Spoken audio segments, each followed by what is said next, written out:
convidado de hoje é Renan Santos, do Partido Missão. Renan, nosso tempo começa a contar a partir de agora. Seja muito bem-vindo.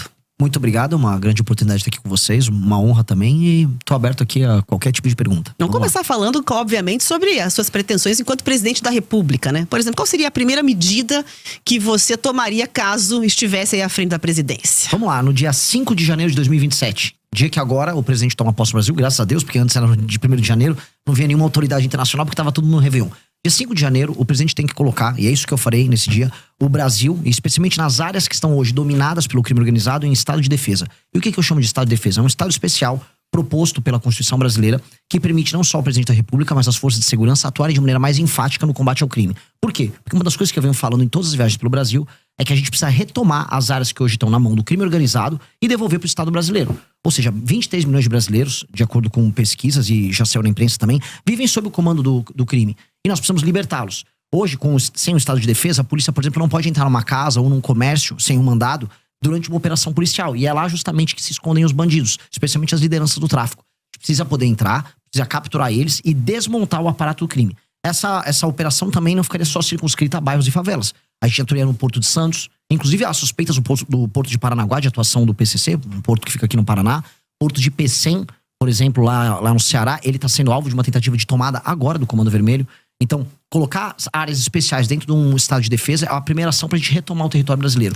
E isso não é apenas uma coisa enfática e concreta. É basicamente uma forma do governo brasileiro atuar de modo a recuperar milhões de brasileiros que estão fora desse pacto social, que é o pacto social da Constituição brasileira. Então, a principal preocupação seria a questão de segurança, pelo que dá para compreender com essa medida. Agora, quando se fala, né, nessa questão do estado de defesa, há ali uma certa controvérsia em relação a isso. Entende que é uma medida tranquila de ser tomada? Quem é que faria, por exemplo, essas ações, essas operações todas? Polícia Federal? Não, as polícias estaduais, elas têm autonomia e elas podem atuar junto com o governo federal nisso. A Polícia Federal, ela pode atuar. Forças Armadas podem atuar apenas de maneira auxiliar. Elas não têm nem experiência de combate. E esse efeito seria muito claro. A gente tem um papel hoje no Brasil que não é apenas fático, mas ele é simbólico. A gente está aceitando o Estado brasileiro que milhões de brasileiros vivam à margem da sociedade. Que eles vivam basicamente num Estado paralelo com regras paralelas. Então, há de ser enfático nesse tema. Até porque mais radical e mais absurdo é a gente aceitar que o crime organizado exista. Né? A coisa mais maluca que a gente coloca na nossa cabeça é a normalização de um Estado paralelo. E hoje ele é normalizado. Hoje você anda, por exemplo, pelo Ceará, como eu andei, tem cidades inteiras e bairros inteiros. Santa Quitéria é uma cidade tomada pelo Comando Vermelho, bairros inteiros de Fortaleza. Lá tá ali, você vê, o cara picha no muro. Essa área você pode entrar, essa área você não pode entrar. Essa área você pode fazer comércio, essa área não pode. A gente aceitou isso. Ao naturalizar isso, a gente naturalizou o absurdo. Mas depende do desejo do presidente da República, pura e simplesmente, essa definição, como você traz? Primeiro, depende do desejo da população em votar num presidente que tem essa agenda. Então, ela tem que ser majoritária na sociedade civil. Então, ao invés de eu ficar jogando platitudes, vir aqui e falar, não, eu quero lutar pelo povo. Eu não vou fazer platitude. Eu estou falando, olha, é uma eleição plebiscitária. Se você quiser um combate enfático ao crime organizado, você vai votar no número do meu partido, 14. Se você não quiser, tá tudo bem. Você pode votar 22 no Flávio, você pode votar 13 no Lula. Votem quem quiser. Para mim é uma questão plebiscitária. Por isso que eu tenho que ser muito honesto. Eu vou propor primeiro, como proposta, já para a sociedade civil. E todo mundo vai saber que essa é a primeira coisa que eu farei. Segunda coisa, isso vai para o Congresso. O Congresso, que também foi nas eleições, eu venci essas eleições pautado por esse tema, aí deliberar e convencer e aí colocar em funcionamento. É um status permitido pela nossa Constituição. E eu acho que é um status que garante, inclusive, a cidadania de milhões de brasileiros. Portanto, é obrigação do Estado brasileiro fazer isso. Agora, o senhor falou dessa relação aí, falou rapidamente sobre essa relação com o Congresso. Como é que o senhor, se eleito for, o senhor está no Missão, partido menor, né? Com uma expressão hoje menor. Como é que o senhor pretende se relacionar com o Congresso e como aprovar suas medidas caso o senhor seja eleito? Essa é a pergunta que eu mais ouço dos lugares. E eu fico feliz de ouvir esse tipo de pergunta, porque é uma pergunta que já está consonante ao universo das propostas. Ou seja, como é que você vai fazer significa que eu tenho algo para fazer. E isso me anima, e realmente todas as rádios eu ouço, todas as perguntas vão nessa linha, porque são medidas enfáticas. Pois bem, se eu ganhei a eleição para presidente da República, isso pressupõe que eu pautei daqui até outubro o tema político. Eu saí de 3, 4% nas pesquisas e eu fui para mais de 50%. Portanto, um congresso será feito e será composto não apenas com os parlamentares que vão ser eleitos pelo meu partido, que é a Missão, que terá aí tranquilamente mais de 60, 70, só pelo fato de eu ter sido eleito, mas também a gente verá inúmeros outros partidos, especialmente da centrão e da direita, elegendo seus parlamentares com esse tema. Porque se eu fui eleito por uma questão lógica, esse tema pautou os demais. Os parlamentares foram eleitos e esse foi um tema que os brasileiros consideram importante. Então eu acho difícil, especialmente nos primeiros 6 meses de mandato, quando há uma espécie de um beneplácito, há uma boa vontade do Congresso para com o presidente da República, algumas medidas enfáticas que tiveram em campanha não serem votadas. Depois, eu não teria medo de fazer composição com alguns partidos. O critério seria, este é o meu programa, este é o programa que foi eleito, quer participar do programa?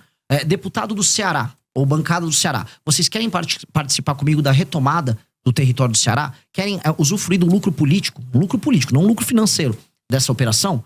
Estejam comigo, vamos trabalhar junto na mesma agenda. Então eu vou ser muito aberto em trazer eles para uma agenda positiva. Agora, eu vou ser muito fechado em trazer aquela relação de compra de voto, a relação baseada na emenda. Esse tipo de relação política que se tornou a base, a relação corrente da política brasileira, ela é um elemento que nós precisamos ultrapassar, nós precisamos superar. E a superação disso vai passar por uma série de reformas que a gente vai precisar fazer ao longo do mandato também. Porque o mandato nosso tem que ser, e é isso que eu enxergo, um mandato essencialmente reformista. Eu vou pegar o Brasil no ponto A e vou colocar o Brasil no ponto B.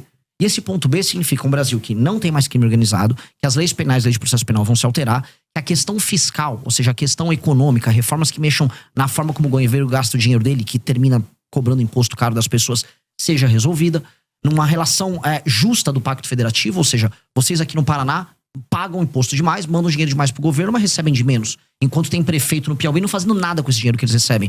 Isso também tem que ser endereçado. Mexendo nisso, a gente não apenas melhora a vida das pessoas e melhora a questão econômica, mas eu mexo na correlação de forças com o Centrão. Porque no fundo a tua pergunta é pertinente, porque a gente sabe que nenhum presidente governa de verdade. E esse presidente não governa de verdade por quê? Porque existe essa entidade chamada Centrão. Uma entidade amorfa, que uma hora tá com o presidente, uma hora não tá. O que ela faz para estar no governo? Ela põe uma faca no pescoço e exige dividendos. Em geral, esses dividendos são financeiros. A gente tem que alterar o sistema de recompensa para que isso não aconteça com essa intensidade. Mas um desses dividendos também, quer dizer, até a questão de ocupação do governo, né? Com ministérios, com autarquias, impostos chaves, normalmente que tem ramificação pelo resto do Brasil e um orçamento gordo. Como é que o senhor pretende? O senhor pretende, por exemplo, entregar pastas, ministérios importantes para partidos como o senhor falou do Centrão? Se for para fazer ocupação e cooptação, especialmente para dar o nome aos bois, vamos pegar aqui a Codevasf, a Companhia de Desenvolvimento do Vale do São Francisco. Que é disputadíssima. Sim, porque, inclusive, o Rio São Francisco, ele corre, né? Minas, vai Pernambuco, Bahia. Porém, ele foi, vamos dizer, de maneira fictícia levado até o Amapá, o Rio, só para que o Alcolumbre, né, que é do União Brasil, possa usufruir dos benefícios dessa empresa pública. Isso não pode acontecer, isso não vai acontecer. E, em especial essas empresas públicas que têm atuação no Nordeste, onde há uma presença maior do Centrão e onde há um uso político muito mais intensivo. Isso não será entregue. Essas empresas públicas não podem ser entregues, porque hoje elas são, vamos dizer, um vetor central de corrupção. Eu volto a falar, não tenho problema nenhum em trazer figuras corretas e sérias de outros partidos para participar do nosso governo. Porque esta é, infelizmente, a natureza do nosso modelo. Fazer um governo que tenha coalizão é normal em todas as democracias. Agora, fazer um governo baseado em cooptação, como eles estão acostumados, não. Eu não vou fazer baseado em cooptação. E eu creio que é possível fazer isso. Eu creio que é possível você obter dividendos políticos, ou seja, um lucro político, ou seja, através das vitórias políticas de um governo, e não obter dividendos financeiros, que é o que esses caras querem. E a gente tem que, aí, o cara quer obter dividendo financeiro, eu vou atuar junto com a Polícia Federal para todo mundo que estiver desviando emenda. Eu vou conversar com o Supremo Tribunal Federal, que tem inclusive investigações em curso, e nós vamos colaborar para que as emendas sejam investigadas. Porque não pode existir um governo que se baseia na compra e cooptação dos parlamentares. A gente está falando agora de emendas só das obrigatórias, mais de 60 bilhões nesse orçamento anual. E o senhor pretende mexer nesse vespeiro das emendas? Precisa. Como? Porque hoje o Congresso cooptou o orçamento do governo, né? Como é que o senhor pretende, qual que é a proposta que o senhor vai levar eleito para os congressistas com relação à emenda, que é uma moeda cara, custosa aos parlamentares? Se vocês me permitirem, eu puder estender um pouquinho mais nesse tema. Esse tema é muito importante. É um dos temas centrais para mim. Por que existe a emenda e por que ela funciona? A emenda é hoje a razão de ser de um deputado federal no Brasil. Os partidos políticos elegem deputados porque os deputados enviam para o partido político tempo de TV, fundo partidário e fundo eleitoral. Essa é a lógica. Portanto, o partido fica rico conquanto ele eleja esse número grande de deputados. E o que o deputado faz quando está lá? A maior parte. Ele manda emenda para sua base, para inúmeros prefeitos que tocam essas emendas. O que eu chamo de tocar emenda? Ele rouba um pedaço, ele desvia para comprar voto na próxima eleição, trabalha com a cooptação de base usando esse recurso. Esses prefeitos não entregam recursos para pessoas e não trabalham para melhorar a vida das pessoas. Segurança, educação, saúde, saneamento básico. Mas ele, no fim do dia, reelege aquele deputado. É um ciclo. Esse ciclo, que é o ciclo que faz com que o deputado dependa da emenda, esse ciclo precisa ser cortado. E o que nós vamos fazer que faz parte da nossa grande reforma administrativa? Nós vamos dar o poder para os prefeitos. E como? O fundo partidário e o fundo eleitoral serão determinados pelo desempenho objetivo dos prefeitos com indicadores. E quais são esses indicadores? Melhoria, por exemplo, na cobertura de saneamento básico. Um município que tem 10% de saneamento básico foi para 20%, ou seja, fez linha de esgoto, tal, começou a atender essa área, ele ganha um ponto. Melhorou o desempenho no SAEB do município, ele ganha mais 2 ou 3 pontos. Ele soma esses pontos, pondera pelo tamanho da cidade, aí o partido recebe o fundo partidário, o fundo eleitoral de maneira equilibrada, dada a proporção do município. E, se ele cumpre isso, também ele está autorizado a receber emendas. A emenda só vai para o prefeito que entrega. O prefeito que não entrega, não tem emenda. E o que acontece? Isso acaba com a necessidade e a energia que o deputado federal tem em mandar emenda para o lugar que não funciona para desviar esse dinheiro. Então, nós podemos muito bem transformar a emenda num sistema de incentivo a bons prefeitos.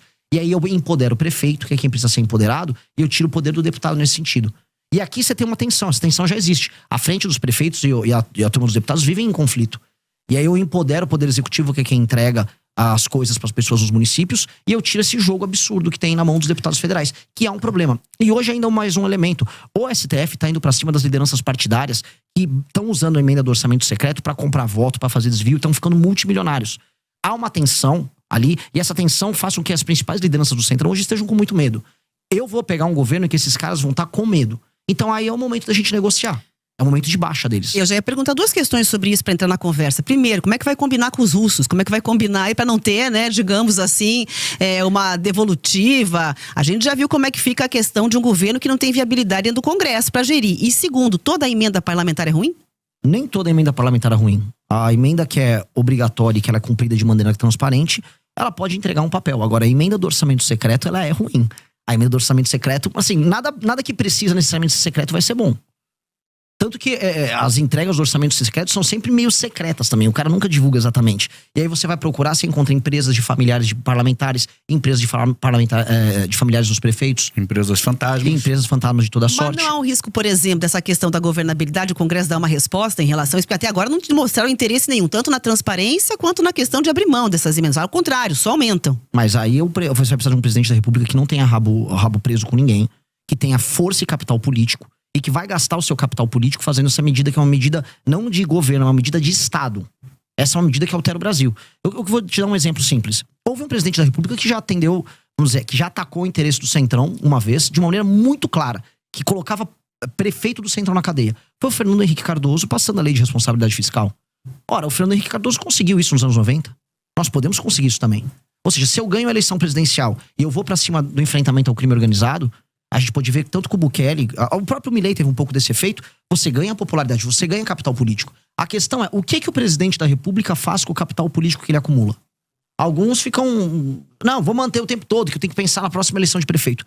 Se eu acumular esse capital político de popularidade e de respeitabilidade, eu vou gastar ele todo fazendo uma reforma que altera a dinâmica da política do Brasil.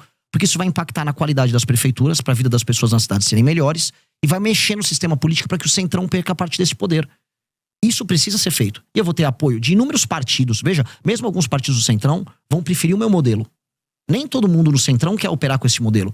Prefere um modelo, por exemplo, mais municipalista. Eu tenho certeza que se eu conversar com o Kassab, que é do PSD, ele vai preferir esse modelo. Então não é todo o Centrão que quer viver disso. Isso aqui é um modelo que o baixo clero do Congresso adotou, que é a forma que permite que um deputado, em geral, semi-analfabeto, burro, pouco comprometido com o funcionamento da cidade dele, desvie grana, põe um dinheiro no bolso e se reeleja com a compra de voto. Ou seja, o Brasil está sendo tomado por parlamentares e administrado por parlamentares absolutamente corruptos. São eles que não deixam o Brasil andar. E são eles que a gente vai combater. Então, mesmo dentro do parlamento há quem seja contra, e nos prefeitos na sociedade civil, isso é facilmente, vamos dizer, isso é fácil de explicar e eu vou conseguir convencer. E eu vou gastar meu capital político com isso. Agora, candidato, o senhor falou e citou o presidente de El Salvador, o Bukele. O que o senhor vê nele, ou o que o senhor se inspira?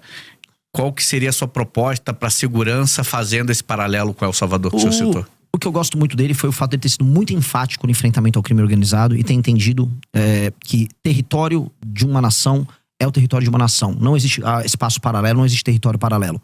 O Bukele, ele fez isso, ele pegou uma das nações que eram mais inseguras das Américas e transformou naquela que é hoje, em termos estatísticos, falando de homicídio, a nação mais segura das Américas. Mas há também denúncias de abusos lá, né? Antes havia muito mais denúncias de abuso, simplesmente porque as pessoas morriam em um número muito, muito maior. Agora, o Estado fez isso com a aprovação das pessoas e com a aprovação do Congresso. Erros e falhas, um eventual erro policial, sempre haverá.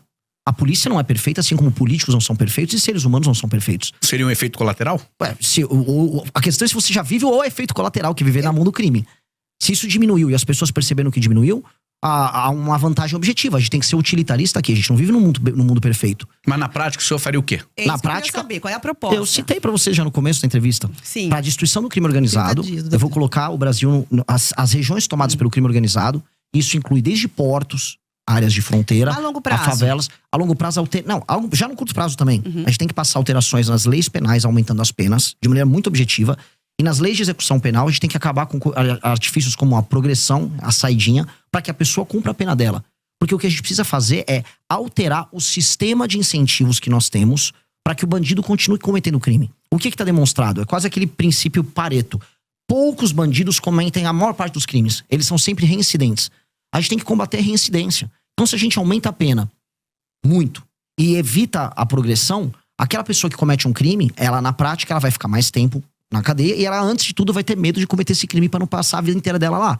E o reincidente, que é o maior problemático, bom, esse aí só sendo muito idiota em continuar cometendo crime. Haverá sempre um reincidente idiota, porque as pessoas, por vezes, são idiotas, cometem crimes baseados em impulso, e esse cara vai ter que ser parado. Então, a polícia tem que ter meios de ação, as leis têm que evitar a progressão, e com base nisso a gente vai conseguir reduzir muito, não apenas o número de homicídios, porque a gente tem números de guerra de homicídios no Brasil. O Brasil tem 22 mortos a cada 100 mil habitantes. A Ucrânia vive de 4 a 5 a cada 100 mil habitantes em guerra. A gente tem que jogar o Brasil no mínimo para 4 a 5, pra gente ficar no status de guerra na Ucrânia. E o número de assaltos e roubos tem que cair vertiginosamente. Outra coisa, existe muita violência contra a mulher, e isso está demonstrado. Não só a violência em casa, uma violência na rua. Foi entendida a mulher como uma pessoa que tá num status mais frágil para receber um homem que vai botar uma arma, ela entrega as coisas. Os crimes de natureza sexual estão aumentando com relação às mulheres, e a sociedade está ficando escandalizada com isso. É uma sensação de segurança geral. Então isso precisa ser dado de volta para as pessoas. Nominalmente, a gente tem o direito de ir e vir. Agora, eu duvido que minha irmã sinta que ela tem o direito de ir e vir na sociedade brasileira. O direito de ir e vir de uma mulher brasileira, ele é mitigado, ele é reduzido. O direito de vir uma pessoa que só quer andar com o celular dela no meio da rua e trabalhar, porque isso aqui é um instrumento de trabalho e não um objeto de luxo, também tá dirimido. Então, eu tenho que dar à pessoa de volta os direitos fundamentais. Isso é um direito e garantia fundamental. E, em grande medida, é isso que o Bukele ele garantiu para as pessoas de El Salvador. Por que ele teve uma votação tão alta? De maneira muito clara. Porque as pessoas sentiram que elas recuperaram direitos fundamentais. O direito de ir e vir faz parte do princípio da liberdade. A liberdade de vir, a liberdade de expressão. E ela foi entregue para essas pessoas. E isso para as pessoas dar um valor muito grande. Então, o brasileiro precisa ser devolvido o seu direito de ir e vir. Agora, como é que o senhor pretende, por exemplo, combater o feminicídio que o senhor está citando aí, que tem uma natureza de crime de dentro de casa, da pessoa próxima, de um marido, de um ex-marido, de um namorado? Como combater esse crime? É só aumentar a pena? O aumento de pena ele tem um efeito cascata sobre praticamente todos os crimes, tirando alguns crimes que são cometidos por pessoas que agem de maneira doentia e irracional. Mas o senhor pretende aumentar? Você precisa ter, lógico, mas todas as penas do Brasil concernentes à violência, elas precisam ser aumentadas. E mais, todos os reincidentes, porque em geral, o homem que bate na mulher em casa, ele faz isso de maneira reincidente. Ele cria um sistema abusivo de relação com ela. E, em geral, quando você pega o passado dele, também costuma ter essas relações abusivas com as mulheres anteriores. Então, se esse cara tiver passagens pela polícia, por ser um reincidente, por ter tomado uma condenação antes, aí a situação dele piora bastante. É lei e ordem. E aí a gente pode trazer, por exemplo, sistemas de fiscalização. Hoje, São Paulo, é uma coisa que a gente tem que trazer pro Brasil inteiro. Existe um sistema de câmeras, né? O Sampa... Smart Sampa, desculpa. Ainda bem que você lembrou, ótimo. O Smart Sampa, ele reconhece o rosto das pessoas. Você reconhecer o rosto de um marido agressor que recebeu denúncias e você poder abordar ele com a polícia na rua, facilita isso. Infelizmente, agora o Brasil tem que tomar um banho de lei e ordem. E esse é um elemento que eu preciso que as pessoas que estão nos vendo entendam. Primeiro começa com lei e ordem. Você não institui uma disciplina que vira cultura apenas educando. Primeiro você tem que ter uma norma, a norma vem com uma sanção. Isso se transforma em disciplina, e depois a disciplina vira cultura. Um tipo de um exemplo que não tem a ver com violência, mas tem a ver com cultura. Há uma cidade que eu visitei no Rio Grande do Norte chamada Acari. Lá durante o Império, veio um decreto lá na prefeitura de Acari e avisou, olha, se você não varrer e não cuidar, não deixar limpa a fachada da sua casa, você vai tomar uma multa. Tô falando do século XIX, período imperial. As pessoas tinham medo da multa, aquilo se tornou um costume, do costume virou uma cultura, do cultura virou orgulho. A cidade é um brinco até hoje. Singapura era assim, uma cidade de pescadores destruída, um local muito pobre com brigas étnicas entre religiões diferentes e matrizes étnicas diferentes. Veio uma liderança, essa liderança estabeleceu lei e ordem de maneira muito intensa. Da lei e ordem veio a cultura, e da cultura veio uma grande nação. A gente vai ter que começar, a meu ver, com lei e ordem, precisa ser com lei e ordem. Candidato, seguinte, tem já se aproximando aqui dos 10 minutos finais, eu quero falar sobre economia, acho que é um tema importantíssimo de ouvir o que você pensa, o que o senhor pensa aí para a economia na presidência do país. Vamos lá. O Brasil é um país que ele é extremamente injusto para com quem trabalha e produz. Se você tá nos ouvindo agora e tá indo pro trabalho, tá rodando de Uber, tá fazendo uma entrega, tá em casa produzindo alguma coisa pra mandar pra fora, muita dona de casa faz isso. Você entende que você trabalha, você fica uma parte pequena do fruto do seu trabalho. E mais, você se sente injustiçado porque você vê uma massa cada vez maior de pessoas que recebem benefícios e você fala, poxa, às vezes eu sou pobre, tô ganhando pouco, uma pessoa tá recebendo um benefício sem merecer. Ou um juiz tá ganhando um penduricalho gigantesco, tirando 200 mil reais por mês. Ou eu vejo uma grande empresa recebendo benefício fiscal e aí acaba nem entregando o serviço. Você fala assim, pô, o que tá acontecendo? Eu estou sendo um otário. E sim, se a gente olhar na letra fria da lei, o brasileiro comum que trabalha e produz é um otário. E isso tem que ser invertido. A nação brasileira tem que ser amiga de quem trabalha e produz. E isso tem que ser alterado urgentemente. Isso funciona desde o Pacto Federativo, que pune estados que trabalham e produzem, que pagam mais impostos, tá, até o cidadão pequeno, que é um entregador. As pessoas mais pobres pagam mais impostos. E onde eu vou começar?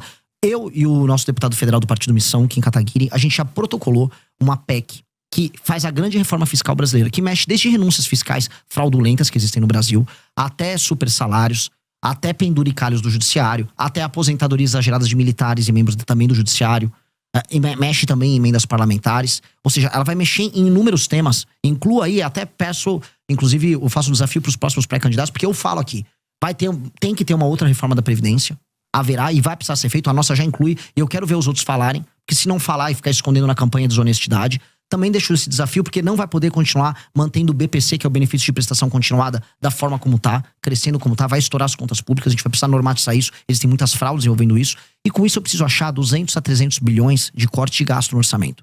Aí a pessoa, pô, o que isso resolve? Primeira coisa que resolve, a curva de dívida do Brasil diminui, isso é muito importante, e aí eu vou poder baixar os juros. E aí as pessoas vão começar a ver que o dinheiro delas vale mais. As pessoas vão poder pegar empréstimos, as pessoas vão poder fazer financiamento, as empresas vão poder se financiar. E ao regular isso, aí a gente começa a ter espaço para investir, com marcos regulatórios que eu vou incluir junto, ligados a aumento de competitividade, maior liberdade laboral, maior investimento em infraestrutura, especialmente infraestrutura de estradas e rodagens. O caso de vocês no Paraná é o mais bizarro, é um dos estados mais ricos do Brasil e as estradas são horrorosas. Eu quase morri vindo de Cascavel para Ponta Grossa. É meio assustador um negócio desse, porque eu não estava na Paraíba, eu não estava no interior do Maranhão, eu estava no Paraná, um lugar que paga a conta do Brasil. E, pois bem, no Paraná as estradas são piores que as estradas do Ceará. Eu vi isso, e isso é absolutamente ridículo. Então, como resolver isso? Fazer essa economia que eu falei, e aí vai sobrar dinheiro para investir em energia e investir em estrada, que é basicamente infraestrutura para o Brasil. Com essa infraestrutura aumentada, o custo do Brasil diminui. O dinheiro diminui, o custo do dinheiro, porque eu vou ter baixado os juros. E com base nisso, a economia brasileira passa a ficar bem mais competitiva. Especialmente nesses setores agora, eu olho aqui Centro-Sul, onde a gente mora, eu sou de São Paulo, vocês são aqui do Paraná, não precisa de grandes projetos governamentais. O governo pode atuar em uma ou outra área. Aqui a gente pode trazer data center pro Paraná por conta de Itaipu. Não seria um problema. Agora, lá no Nordeste, que é uma região que está muito empobrecida, a boa parte das pessoas vivem de auxílios, aí o governo vai ter que atuar, fazer zonas econômicas especiais voltadas para exportação, especialmente de produtos industrializados, fazer como o Vietnã fez, a Índia fez, e a gente vai ter que olhar para lá, porque resolver o Nordeste, eu falo aqui para os paranaenses, eu resolver a questão da população do Nordeste trabalhar, significa menor migração para cá, menor pressão nos serviços públicos que vocês têm aqui, maior qualidade de vida e felicidade para as pessoas que vivem lá. Eu vi aquelas pessoas, são pessoas trabalhadoras no Nordeste, eu conversei com elas querem o emprego delas lá. O cara não quer ter que sair do Maranhão para vir trabalhar em Curitiba, ou trabalhar em Florianópolis, ou trabalhar em Goiás, longe da família dele, comendo uma comida diferente, às vezes morando numa favela. Ele quer ter o trabalho lá, e dá para ter o trabalho lá. Então nós vamos trabalhar fortemente, parceria com a agricultura brasileira, parceria com empresas públicas como a Embrapa, para fazer a construção de um complexo no Nordeste. Agora o senhor citou aqui rapidamente reforma do Código Penal, reforma da Previdência, reforma administrativa, reforma política, reforma até na questão eleitoral de fundo partidário. E a do Judiciário, o senhor acha que é necessário o senhor candidato eleito? O que o senhor faria? Os privilégios do Judiciário, tô falando, assim, vamos começar pelos privilégios dos penduricalhos. Essa reforma nossa já endereça. Ela já tá lá, a gente vai ter que mexer nesses privilégios, que eles são ilegais. A gente vai ter que atestar a ilegalidade e cortar a ilegalidade. É que, né, quem vigia o vigilante, né? O vigilante é o judiciário e ele não quer ser vigiado por ninguém, porque ele mesmo faz os próprios privilégios. Nós vamos ter que usar o Poder Executivo com um projeto bem claro para coibir isso, acabar os penduricários.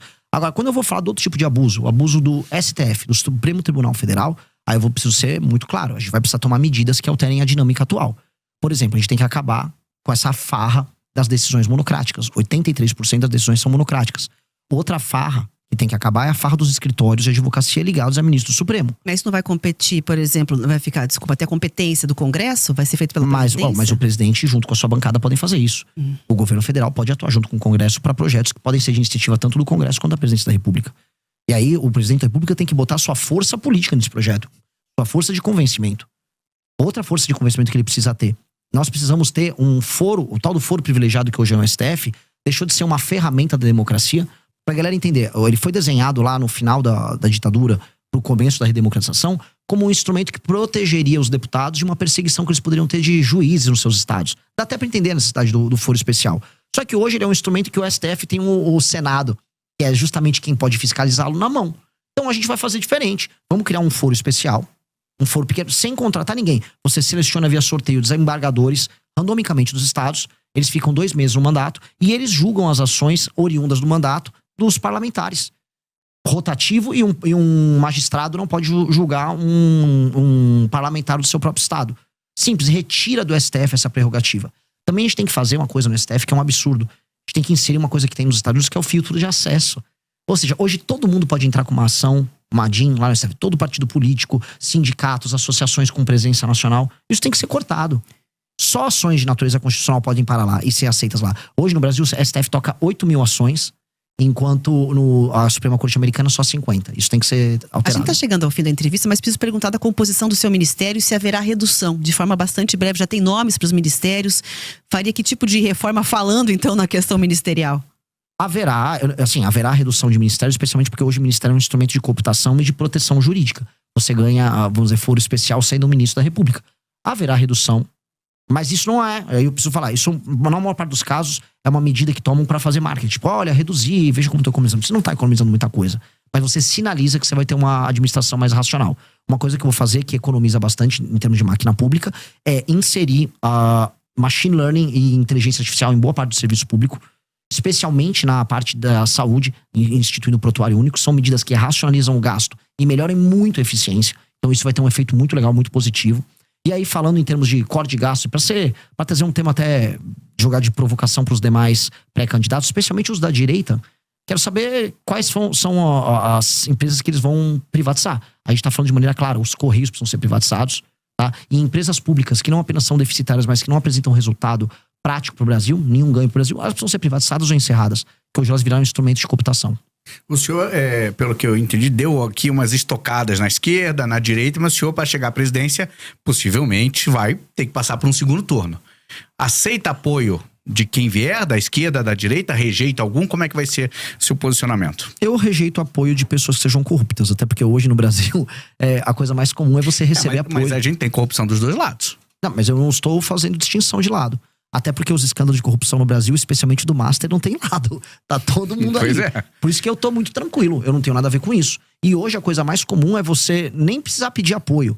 Hoje os corruptores, eles batem na tua porta pra te comprar. Então eu vou ser muito cuidadoso nisso. Apoio político, quando sincero e honesto, não se rejeita. Independente de cor partidária. Depende de cor. Agora eu sei assim, a esquerda nunca vai me apoiar. E se ela vier me apoiar, eu tenho que desconfiar do que eu tô fazendo. Que eventualmente eu tô fazendo alguma coisa de errado. Dito isso, apoio sincero de pessoas honestas é bem-vindo. Nós precisamos criar uma aliança em todo o Brasil para tornar o Brasil um lugar melhor. E vai ser difícil. Tudo que eu falei aqui é necessário e nada que eu falei aqui é radical. São coisas normais que nós precisamos fazer para tornar o nosso país um lugar melhor. Só que o normal que eu falei aqui, ele se torna difícil porque nós somos um país em que tudo é difícil. Eu tô disposto a colocar minha vida nisso. Eu vou dedicar os melhores anos da minha vida para me tornar o Brasil um país sério. E eu vou fazer isso com ou sem apoio das pessoas, donas da máquina partidária brasileira. Candidato, 1 minuto para falar com a nossa audiência. Qual câmera eu falo? Qual câmera? Aqui, é da frente. Essa aqui, ó. Meus queridos amigos, o Brasil, ele foi desenhado como um país injusto com você. E você talvez não tenha ideia do quanto você tá perdendo morando aqui. Talvez você não entenda que ao sair da sua casa para ir trabalhar, você tem que pegar um celular e você sabe que esse celular pode ser roubado a qualquer momento. Você sabe que ao entrar no seu carro vai ter provavelmente um insufilme pro bandido não ver as coisas que tem dentro do carro. Sua casa, se você mora numa casa, tem um muro. Se você mora num prédio, o prédio é murado e vai ter um porteiro. Talvez ambos tenham uma cerca elétrica. Sua esposa, sua filha tem medo de andar na rua porque elas podem ser alvo de todo tipo de ataque, desde o violento até um ataque de natureza sexual. E você vai e volta e tem o seu dia todo determinado pelo medo de ser roubado e acha talvez que seja natural. O que eu quero avisar é que nada disso é natural. Você pode viver num país que você é livre e que você tem que ter homens corajosos que não tenham o rabo preso com ninguém, dispostos a tornar a tua vida melhor. E é isso que eu tô pra fazer. Não posso pedir teu voto nesse instante, mas eu posso pedir para que você me conheça. Não confie em mim nem nos demais. Apenas veja e analise pelos atos e pelas ações. E com base nisso, forme teu julgamento. Muito obrigado. Muito obrigada pela entrevista. Foi um prazer recebê-lo para essa conversa de Pressa Batina aqui na Jovem Pan News e Grupo RIC. Muito obrigado. Gostou do vídeo? Então se inscreva no canal e deixe o seu like. Esse apoio faz toda a diferença para continuarmos trazendo mais conteúdos. Te vejo no próximo vídeo.